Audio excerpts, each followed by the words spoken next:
Hi friends, అందరికీ నమస్కారం. ఈరోజు వార్తల్లో నిలిచిన కరెంట్ అఫైర్స్లోని మొదటి అంశం 18వ లోక్సభ ఎన్నికల సందర్భంగా తొలి దశ పోలింగ్ అనేది నిన్నటి రోజున విజయవంతంగా పూర్తయింది. ఈ తొలి దశ పోలింగ్లో దాదాపుగా 62.37% ఓటింగ్ అనేది జరిగింది. దేశవ్యాప్తంగా మొత్తము 102 లోక్సభ స్థానాలలో ఓటింగ్ అనేది పూర్తయింది. దీనిలో మణిపూరు, బెంగాల్లో స్వల్ప ఘర్షణలు అనేవి చోటు చేసుకున్నాయి. తూర్పు నాగాలాండ్లో 6 జిల్లాల్లో ఎన్నికలను బహిష్కరించారు. ఇక దేశంలో 18వ లోక్సభ ఎన్నికల పోలింగు ప్రక్రియ ప్రశాంతంగా ముగిసింది. అయితే తొలి విడత మొత్తము 21 రాష్ట్రాలు, కేంద్రపాలిత ప్రాంతాల్లో మొత్తము 102 స్థానాల్లో ఓటింగ్ అనేది శుక్రవారం పూర్తయింది. చెదురుమదురు ఘటనల మినహాయిస్తే పోలింగు శాంతియుతంగా జరిగింది. ఎన్నికల సంఘం వెల్లడించింది దేశవ్యాప్తంగా 62.37% పోలింగ్ అనేది నమోదైంది. రాత్రి 9 గంటల సమయంలో కూడా ఈ వివరాలను వెల్లడించింది. మండే ఎండల్లోనూ లెక్క చేయకుండా వచ్చి ప్రశాంతంగా ఓటును వినియోగించుకున్నారు. మణిపూర్లో కాల్పుల కలకలం, జాతుల మధ్య ఘర్షణలతో అట్టుడిగిన మణిపూర్లో పోలింగ్ వేళ కొంత ఉద్రిక్తతలు తలెత్తినప్పటికీ ప్రశాంతంగా ఎన్నికలు అనేవి ముగిశాయి. ఇక పోలింగు ఎక్కడెక్కడ ఎన్ని నియోజకవర్గాల్లో ఏ విధంగా జరిగిందనేది మనకు ఎలక్షన్ కమిషన్ ఇక్కడ ఈ విధంగా వివరించింది. దీనిలో చూసినట్టయితే తమిళనాడులో మొత్తము లోక్సభ స్థానాలు 39 లోక్సభ స్థానాలలో తమిళనాడు 39 లోక్సభ స్థానాల్లో 72.09% పోలింగ్ జరిగింది. రాజస్థాన్లో 12 లోక్సభ స్థానాలకు 56.58% నమోదైంది. పశ్చిమ బెంగాల్లో 3 లోక్సభ స్థానాలకు 77.57% పోలింగ్ అనేది నమోదైంది. ఇక ఉత్తరప్రదేశ్ రాష్ట్రంలో 8 లోక్సభ స్థానాలకు 58.49% ఓట్లు నమోదయ్యాయి.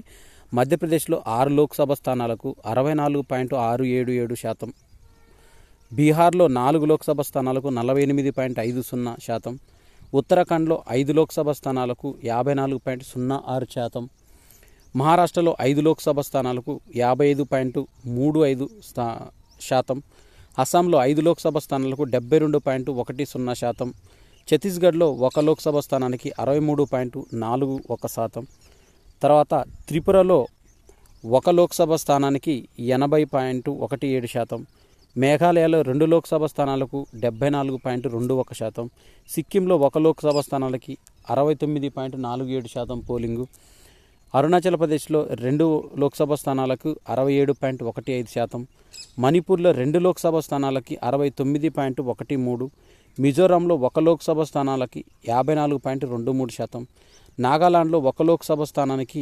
56.91%, జమ్మూ కాశ్మీర్లో 1 లోక్సభ స్థానానికి 65.08%, పుదుచ్చేరి 1 లోక్సభ స్థానానికి 73.50%, అండమాన్ నికోబార్ దీవులు వీటికి 1 లోక్సభ స్థానానికి 56.87%, లక్షద్వీప్లో 1 లోక్సభ స్థానానికి 56.02% పోలింగ్ అనేది జరిగింది.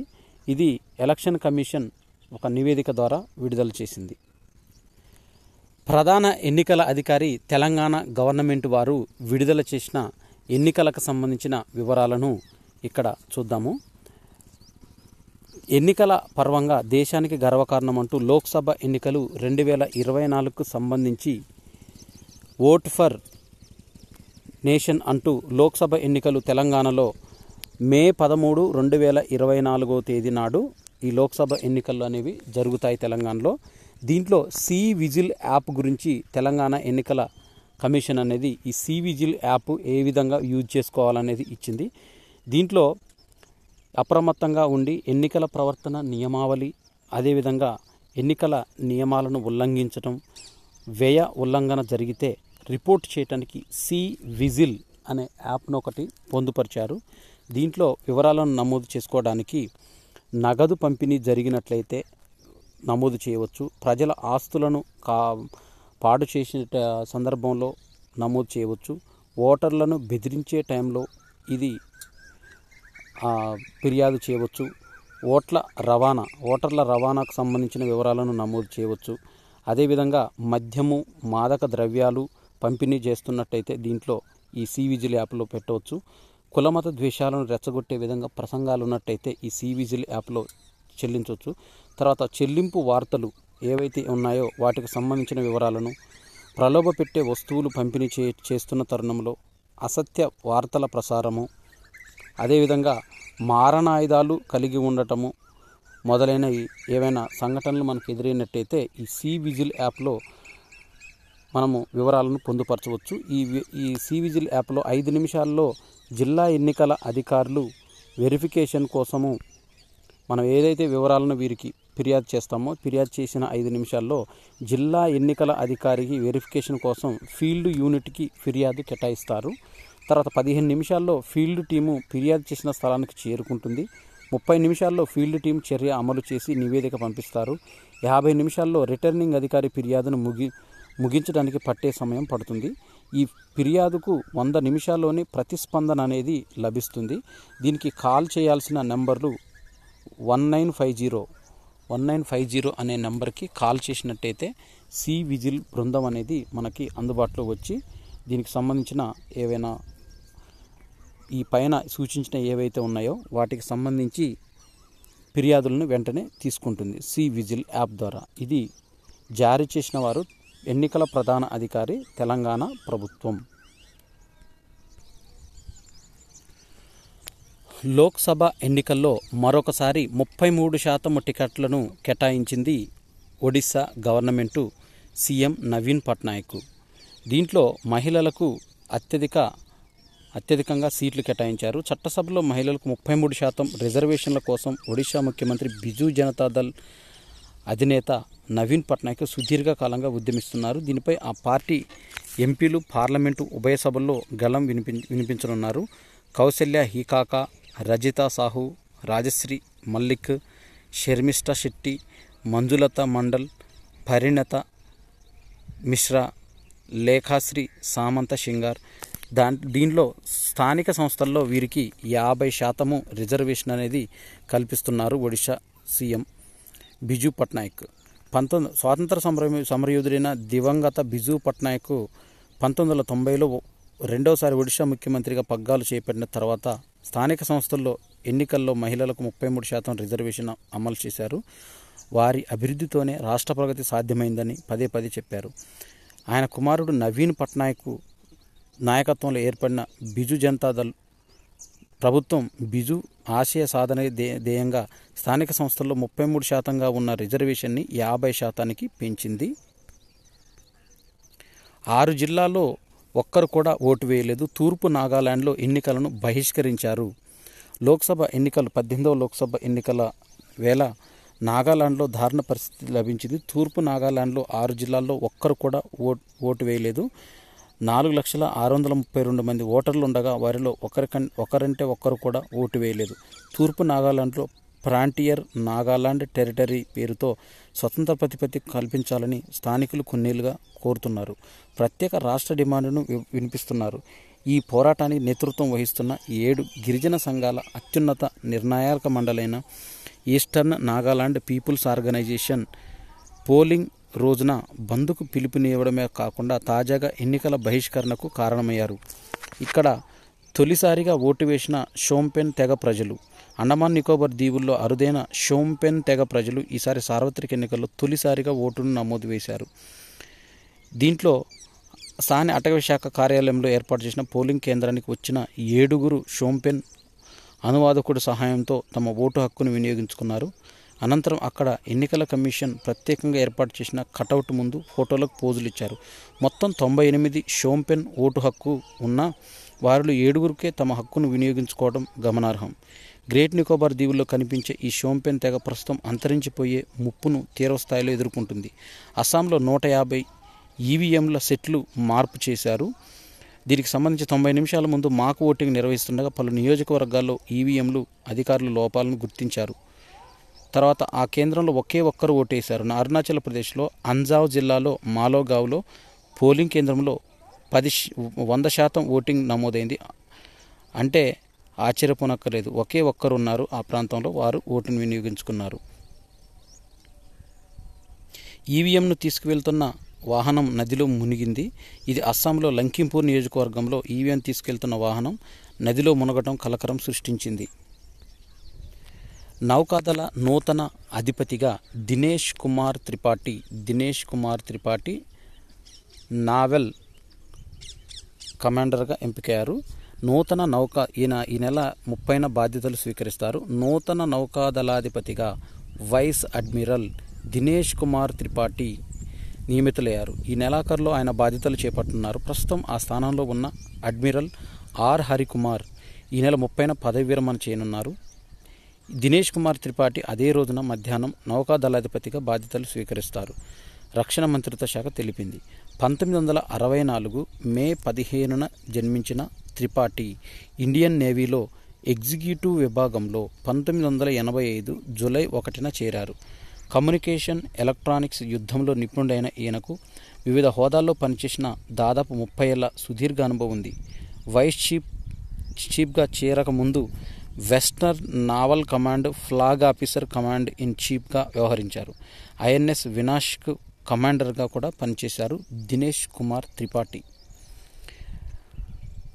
రష్యాలో సూపర్ సోనిక్ బాంబర్ విమానము కూలిపోయింది. రష్యాకు సంబంధించింది.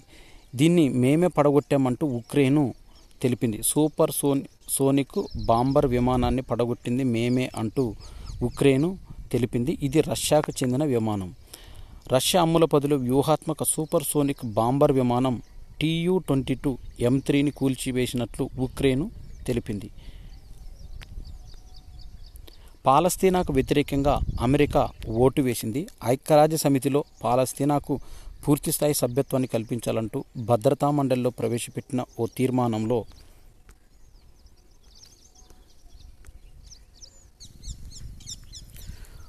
గురువారం తీసుకొచ్చిన ఆ తీర్మానానికి అనుకూలంగా 12 ఓట్లు అనేవి దక్కాయి.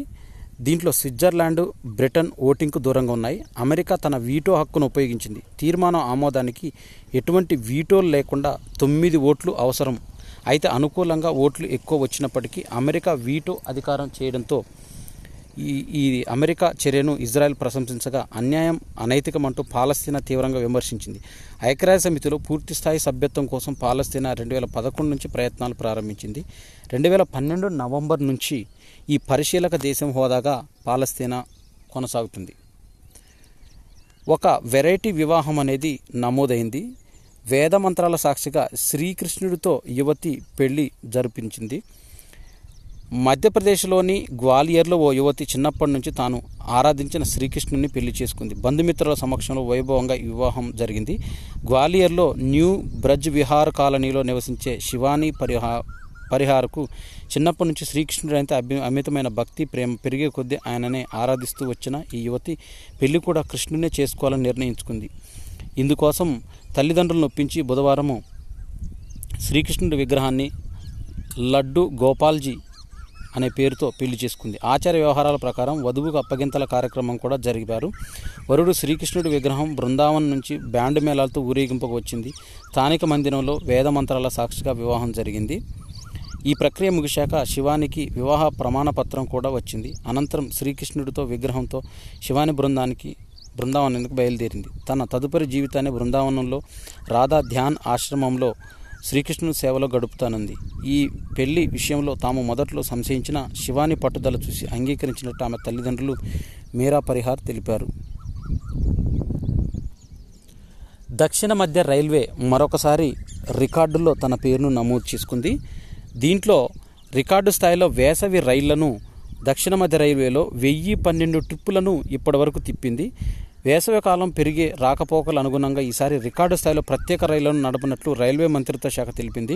గతేడాది వేసవిలో 6369 ట్రిప్పులు నడపగా ఈసారి దాన్ని 9111కు పెంచినట్లు తెలిపింది. ప్రధాన రైలు మార్గాల్లో ఇబ్బందులు తొలగించే రీతిలో 2742 ట్రిప్పులను పెంచినట్టు తెలిపింది. అత్యధికంగా 1878 ట్రిప్పులు పశ్చిమ రైల్వేలో ఉన్నాయి. దక్షిణ మధ్య రైల్వే పరిధిలో 1012 ట్రిప్పులు తిరగనున్నాయి. ఆంధ్రప్రదేశ్, తెలంగాణ, తమిళనాడు, యూపీ, రాజస్థాన్, ఢిల్లీ, మధ్యప్రదేశ్ తదితర రాష్ట్రాల మీదుగా వేసవి రైళ్ల రాకపోకలు చేయనున్నాయి. ప్రసార మాధ్యమాల్లో వస్తున్న కథనాలతో పాటు రైల్వే సమీకృత హెల్ప్ లైన్ 139 సహా వివిధ మార్గాల్లో అందిన సమాచారం ప్రకారం నిర్దిష్ట మార్గాల్లో డిమాండ్ను ఎప్పటికప్పుడు అంచనా వేస్తున్నట్టు రైల్వే శాఖ తెలిపింది. వాట్సాప్ గురు మరో ఘనత సాధించారు. సివిల్స్ ఇంటర్వ్యూ విజేతల్లో 200 మందికి మెలకువలు అందించారు. తెలంగాణ అదనపు డీజీపీ మహేష్ భగవత్కు ప్రశంసలు. దాదాపు 100 లోపులు ర్యాంకులు సాధించిన వారిలో మహబూబ్ నగర్కు చెందిన Donuru Ananya Reddy all India 3rd rank, Ruhani 5th rank, Naushin 9th rank తదితరులు ఉన్నారు. ఆదిలాబాద్కు చెందిన అదన సందీప్ కుమార్ 830 ర్యాంకు సాధించారు. గురువారం తనను కలిసిన సందీప్ కుమార్ను మహేష్ భగవత్ అభినందించారు. 1961లో తొలి మానవ సహిత అంతరిక్ష నౌక విజయవంతమైన సంవత్సరం. ఆ 2 ఏళ్లకే మొదటి మహిళ అంతరిక్షంలోకి అడుగుపెట్టింది. ఇప్పటి వరకు 77 మంది ఆ అవకాశం దక్కించుకున్నారు. కానీ ఆ జాబితాలో భారత మహిళ పేరు లేదు. కల్పనా చావ్లా, సునీత విలియమ్స్, శిరీష బండ్ల పేర్లు చెప్పుకొచ్చిన వాళ్ళు అడుగు దూరం పెట్టింది అమెరికా కోటాలోనే. మరి మనకు ఆ అవకాశం రాలేదు ఎందుకని అంటే 2016 నుంచి ఈ అవకాశం ఇచ్చింది. మన దేశంలో మహిళా పైలట్ల సంఖ్య 14% పైన ఉంది. ఈ ప్రపంచంలో అగ్రస్థానం మనదే. ఏవియేషన్ రంగంలో ఎంతో ముందున్న అమెరికాలో మహిళా పైలట్ల సంఖ్య సుమారు 6% మాత్రమే. నళిని అనే మహిళ వార్తల్లో నిలిచింది. నళిని కృపాకరన్ పూర్వీకులు ఉపాధి కోసం శ్రీలంక వెళ్ళిన తమిళులు వీరు. తల్లిదండ్రులు కన్నన్, శాంతి వివాహం కాకముందు శ్రీలంకలోని మన్నార్లో ఉండేవారు. తమిళులే లక్ష్యంగా అక్కడ జరిగే దాడులకు ప్రాణాలు అరచేతిలో పెట్టుకొని పారిపోయారు. వచ్చి 1985లో తమిళనాడులో రామనాథపురానికి శరణార్థులుగా వచ్చారు. ఇక్కడే వారు పెళ్లి చేసుకున్నారు. తర్వాత ఏడాదికే నళిని పుట్టారు.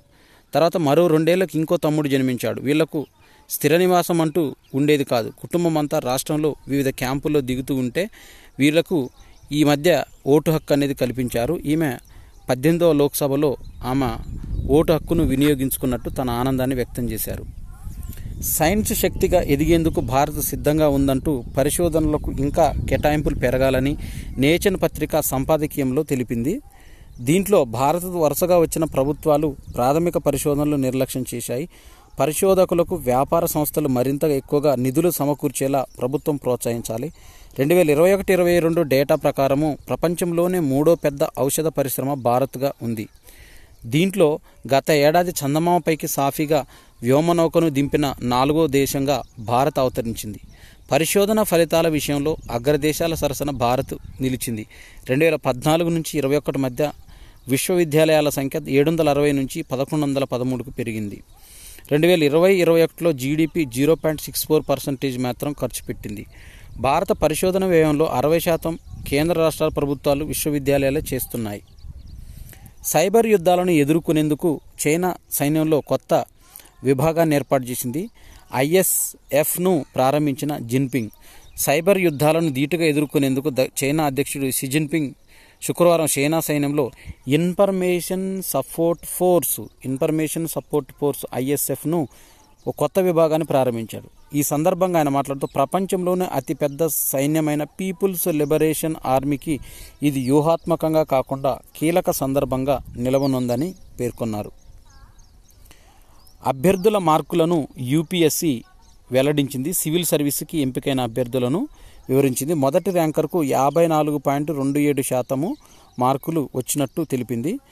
దీంట్లో సివిల్ సర్వీసెస్ పరీక్ష 2023 ఫలితాల్లో అభ్యర్థులు సాధించిన మార్కుల వివరాలను యూపీఎస్సీ శుక్రవారం విడుదల చేసింది. ప్రిలిమ్స్, మెయిన్స్, ఇంటర్వ్యూల ఇలా 3 దశల్లో నిర్వహించి ఈ పరీక్ష మొత్తం 2025 మార్కులతో జరుగుతుంది. మొదటి ర్యాంకు సాధించిన ఆదిత్య శ్రీవాస్తవ 1099 మార్కులతో రాత పరీక్షల్లో 899, ఇంటర్వ్యూలో 200 మార్కులు సాధించినట్టు యూపీఎస్సీ తెలిపింది. ఇక రెండో ర్యాంకు సాధించిన అనిమేష్ ప్రధాన్ 1067 మార్కులతో రాత పరీక్షలో 892, ఇంటర్వ్యూలో 175. మూడో ర్యాంకు సాధించిన అనన్యారెడ్డి 1065 మార్కులతో రాత పరీక్షలో 875, ఇంటర్వ్యూలో 190 మార్కులు పేర్కొంది. ఏళ్ల తరబడి కష్టం పడి త్రుటిలో అవకాశం కోల్పోయిన యూపీఎస్సీ అభ్యర్థుల కోసం డిట్టో ఇన్ఫర్మేషన్ ఉద్యోగ అవకాశం ఇచ్చేందుకు ముందుకొచ్చింది. వారి కోసం ప్రత్యేక నియామక ప్రక్రియను రూపొందించినట్టు డిట్టో ఇన్సూరెన్సు సహ వ్యవస్థాపకుడు భాను హరీష్ తెలిపారు. కలరా టీకాలో కొత్త వెర్షన్ను WHO ఆమోదం తెలిపింది. వరల్డ్ హెల్త్ ఆర్గనైజేషన్ విస్తృతంగా వినియోగంలో ఉన్న కలరా టీకాకు సంబంధించిన ఒక కొత్త వెర్షన్ను ప్రపంచ ఆరోగ్య సంస్థ వరల్డ్ హెల్త్ ఆర్గనైజేషన్ ఆమోదం తెలిపింది. ప్రస్తుతం పెరుగుతున్న ఈ వ్యాధి కేసులను ఎదుర్కొనడానికి ఇది దోహదపడుతుంది. కలరా ఉధృతి వల్ల ప్రపంచవ్యాప్తంగా అనేక చోట్ల ఈ టీకా నిల్వలనేవి తగ్గిపోయాయి. దీంతో పేద దేశాలు అనేవి ఇబ్బంది పడుతున్నాయి. తాజాగా ఈ టీకాను EU బయాలజీస్ రూపొందించింది. ఈ సంస్థ అభివృద్ధి చేసిన టీకా ఇప్పటికే వినియోగంలో ఉంది. దానికి సంబంధించిన మెరుగైన వెర్షన్ను ఇప్పుడు ఆమోదం లభించింది. దీనికి యువి చోలో ఎస్ అని పేరు పెట్టారు. యువి చోలో ఎస్ అనే పేరుతో పిలుస్తున్నారు. ఆరోగ్యకర ఆయుర్దాయాన్ని పెంచేందుకు ఒక ప్రాజెక్టును చేపట్టనున్నారు. బెంగళూరులోని Indian institute of science IISc వార్ధక్యంలో వచ్చే సవాళ్ళను అధిగమించడానికి దీని ఉద్దేశం. ఈ ప్రాజెక్టుకు లాంజెవిటీ ఇండియా ఇనిషియేటివ్ అనే పేరు పెట్టారు. ఇందులో ఇండియన్ ఇన్స్టిట్యూట్ ఆఫ్ సైన్స్లోని వివిధ శాఖలతో పాటు వైద్యులు, పరిశ్రమలు, దాతృత్వ సంస్థలు, పౌర సమాజం పాలు పంచుకొనున్నాయి. పరిశోధనల ద్వారా వార్ధక్యానికి సంబంధించిన అంశాలపైన అవగాహన మెరుగుపరుచుకోనున్నట్లు ఇండియన్ ఇన్స్టిట్యూట్ ఆఫ్ సైన్స్ ఒక ప్రకటనలో తెలిపింది. యాక్సెల్ ఇండియా వ్యవస్థాపక భాగస్వామి ప్రశాంత్ ప్రకాష్ ఇప్పటికే ఈ నిధులు తోడ్పాటును కూడా అందించింది. ఫిలిప్పీన్స్ చేతికి భారత్కి చెందిన బ్రహ్మోస్ అనేది రష్యా, భారత్ సంయుక్తంగా నిర్మించిన ఈ సంస్థ, ఇది ఆయుధం. ఇది బ్రహ్మోస్ సూపర్ సోనిక్ క్రూజ్ క్షిపణిని మొదటి బ్యాచ్ను భారత్ శుక్రవారం ఫిలిప్పీన్స్కి అందజేసింది. రెండు దేశాల మధ్య పెరుగుతున్న సైనిక బంధానికి ఇది నిదర్శనం. దక్షిణ చైనా సముద్రంలో చైనా దూకుడు నేపథ్యంలో ఈ అంశానికి ప్రాధాన్యం ఏర్పడింది. ఫిలిప్పీన్స్కు బ్రహ్మోస్లను అందించేందుకు 2 ఏళ్ల కిందట $37.5 crores ఒప్పందానికి భారత్ కుదుర్చుకుంది. దీని కింద మన దేశం 3 బ్యాటరీల క్షిపణులు, లాంచర్లు, సంబంధిత ఇతర పరికరాలను సరఫరా చేయాలి. బ్రహ్మోస్ క్షిపణికి సంబంధించిన ఇదే తొలి ఎగుమతి ఆర్డర్. తాజాగా భారత వాయుసేనకు చెందిన C-17 గ్లోబల్ మాస్టర్ విమానంలో ఈ క్షిపణులను ఫిలిప్పీన్స్కు మన దేశం చేరవేసింది.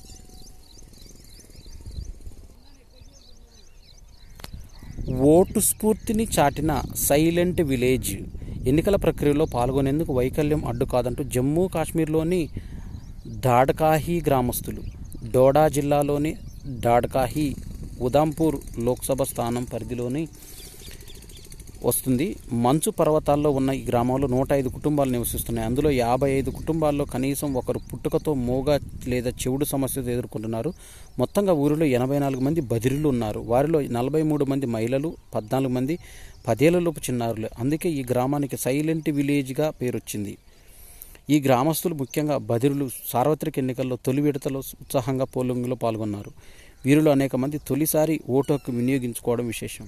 అన్ని వనరులున్న పోలింగ్ కేంద్రానికి వెళ్లాలంటే బద్దకిస్తున్న జనం ఉన్న ప్రస్తుత పరిస్థితుల్లో ఓటు హక్కును వినియోగించుకోవడం ద్వారా ఇక్కడి బదిరుల గొప్ప స్ఫూర్తిని చాటారు. ఛత్తీస్గఢ్లోని నక్సల్బరీ ప్రభావిత బస్తర్లో 56 గ్రామాల ప్రజలు తొలిసారిగా తమ సొంత ఊళ్ళలో ఏర్పాటు చేసిన పోలింగ్ కేంద్రాల్లో ఓటు హక్కును వినియోగించుకున్నారు. 2026 సంవత్సరంలో ఇండిగో ఎయిర్ ట్యాక్సీలను ప్రవేశపెట్టనుంది. ట్యాక్సీ ఛార్జీలకు రెట్టింపులోపే ప్రయాణ సమయం ఎంతో ఆదా అవుతుందని, పూర్తిస్థాయి విద్యుత్ ఎయిర్ ట్యాక్సీ సేవలను 2026లో ప్రారంభిస్తామని ఇండిగో మాతృ సంస్థ ఇండిగో గ్లోబ్ ఎంటర్ప్రైజెస్ వెల్లడించింది. ఇందుకోసం అమెరికా సంస్థ ఆర్చర్ ఏవియేషన్తో భాగస్వామ్యం కుదుర్చుకుంది. ఎయిర్ ట్యాక్సీలో ఢిల్లీలోని కన్నాట్ ప్లేస్ నుంచి హర్యానాలోని గురుగ్రామ్ కేవలం 7 నిమిషాల్లోనే చేరుకోవచ్చని ప్రకటించింది. ఇంటర్గ్లోబ్ ఎంటర్ప్రైజెస్ ఆర్చర్ ఏవియేషన్ విద్యుత్తో నడిచే 200 electric vehicle takeoff and landing EVTOL విమానాలను సరఫరా చేయనుంది. ఇందులో పైలట్తో పాటు 4 ప్రయాణించవచ్చు. ఇవి హెలికాప్టర్ల మాదిరిగా పనిచేస్తాయి, కానీ తక్కువ శబ్దం, అధిక భద్రతను కలిగి ఉంటాయి. 200 EVTOL electric vehicle takeoff landing EVTOL దాని ద్వారా తక్కువ శబ్దంతోనూ $8,300 బిలియన్ ఖర్చు అవుతుందని ఢిల్లీతో పాటు ముంబై, బెంగళూరులో కూడా ఎయిర్ ట్యాక్సీ సేవలను ప్రారంభించడానికి ఇంటర్ గ్లోబ్ ఆర్చర్ ఏవియేషన్ తెలిపింది. ఈ electronic vehicle takeoff landing EVTOL దీంతో అమెరికా నియంత్రణ సంస్థ ఫెడరల్ ఏవియేషన్ అడ్మినిస్ట్రేషన్ చర్చలు జరుపుతుంది. అనంతరం director general of civil aviation వద్ద అనుమతులు ప్రక్రియను ప్రారంభిస్తాయి. ఎన్నికల ఏడాదిలోనూ భారత ఆర్థిక క్రమశిక్షణ బేస్ అను IMF ఇంటర్నేషనల్ మానిటరీ ఫండ్ అంతర్జాతీయ ద్రవ్యనిధి ప్రశంసించింది. భారత్ 6.8 వృద్ధి నమోదు చేయడంతో పాటు చాలా మెరుగైన అంశం ద్రవ్యోల్బణం తగ్గుతుందని, స్థూల ఆర్థిక మూలాలు బాగుపడుతున్నాయని ఇంటర్నేషనల్ మానిటరీ ఫండ్లోని ఆసియా పసిఫిక్ విభాగ డైరెక్టర్ కృష్ణ శ్రీనివాసన్ పేర్కొన్నారు. సాధారణ ఎన్నికల ఏడాదిలో జనాకర్షణ పథకాలు ప్రభుత్వాలు ప్రకటిస్తున్నాయి. అయితే భారత్ మాత్రం ద్రవ్య క్రమశిక్షణను పాటించింది. అంతర్జాతీయ సవాళ్లలోనూ బలంగా భారత్ నిలుస్తుంది. దీనిపైన బలమైన వృద్ధిని కనబరుస్తుంది. ప్రపంచ బ్యాంకు కమిటీ భారత ఆర్థిక వ్యవహారాల కార్యదర్శి అజయ్ సేత్ వెల్లడించారు. ద్రవ్యోల్బణంపైన నియంత్రణ కొనసాగించాలని RBI గవర్నర్ శక్తికాంత దాస్ తెలిపారు.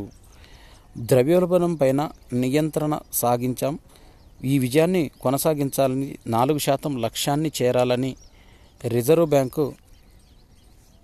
Bank of India governor Shaktikanta Das పేర్కొన్నారు. ఏప్రిల్ 3-5 తేదీల్లో జరిగిన పరపతి విధాన కమిటీ MPC సమావేశంలో వివరాలను RBI శుక్రవారం విడుదల చేసింది. ధరలపై భౌగోళిక రాజకీయ పరిణామాల ప్రభావం పడొచ్చని దాస్తో పాటు MPCలోని ఇతర సభ్యులు ఆందోళన వ్యక్తం చేశారు.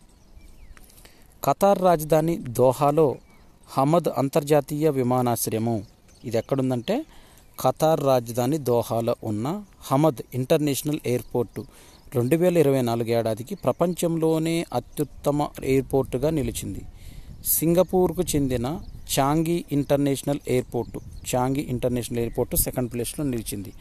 స్టార్ రేటింగ్తో స్కై ట్రాక్స్ ఏటా ఈ జాబితాను విడుదల చేసింది. స్టార్ రేటింగ్తో ఉన్న స్కై ట్రాక్స్ అనేది జాబితాను విడుదల చేసింది. 2023లో ప్రపంచ అత్యుత్తమ విమానాశ్రయంగా చాంగి ఫస్ట్ ప్లేస్లో నిలిచింది. ఇక స్వదేశీ పరిజ్ఞాన క్రూజ్ క్షిపణి ఇంటిగ్రేటెడ్ టెస్ట్ కాంబాట్ ITCMని భారత్ 2024 ఏప్రిల్ 18న విజయవంతంగా పరీక్షించింది. ఒడిశాలోని చాందీపూర్లో ఉన్న ఇంటిగ్రేటెడ్ టెస్ట్ రేంజ్ ITRలో రక్షణ పరిశోధన అభివృద్ధి సంస్థ డిఫెన్స్ రీసెర్చ్ డెవలప్మెంట్ ఆర్గనైజేషన్ శాస్త్రవేత్తలు దీన్ని నిర్వహించారు. టైమ్ మ్యాగజైన్ 2024కి రూపొందించిన ప్రపంచంలోనే అత్యంత ప్రభావశీలురైన 100 మంది వ్యక్తుల జాబితాను విడుదల చేసింది టైమ్ మ్యాగజైన్. దీంట్లో ప్రపంచం బ్యాంకు అధ్యక్షుడు అజయ్ బంగా, మైక్రోసాఫ్ట్ CEO సత్యనాదెన్ల, బాలీవుడ్ నటి అలియా భట్, నటుడు డైరెక్టర్ దేవ్ పటేల్, రెజ్లర్ సాక్షి మాలిక్ ఇందులో చోటు సంపాదించుకున్నారు. భారతదేశం యొక్క దేశ జనాభాను 2024లో సుమారుగా 144 కోట్లు ఉంటుందని United nations population fund UNFPA state of world population 2024 నివేదికలు అంచనా వేసింది. 144.17 కోట్లతో జనాభాతో భారత్ అగ్రస్థానంలో ఉంది. 142.5 కోట్లతో చైనా సెకండ్ ప్లేస్లో ఉందని వెల్లడించారు. ఇవి ఏప్రిల్ 20కి 2024కు సంబంధించిన కరెంట్ అఫైర్స్. ఈ వీడియో నచ్చినట్టయితే లైక్ చేయండి, షేర్ చేయండి, కామెంట్ చేయండి. నా ఛానల్ సబ్స్క్రైబ్ చేసుకోవడం ద్వారా నేను చేసే వీడియోస్ అన్నీ మీకు నోటిఫికేషన్ రూపంలో వెలువడతాయి. Thanks for watching.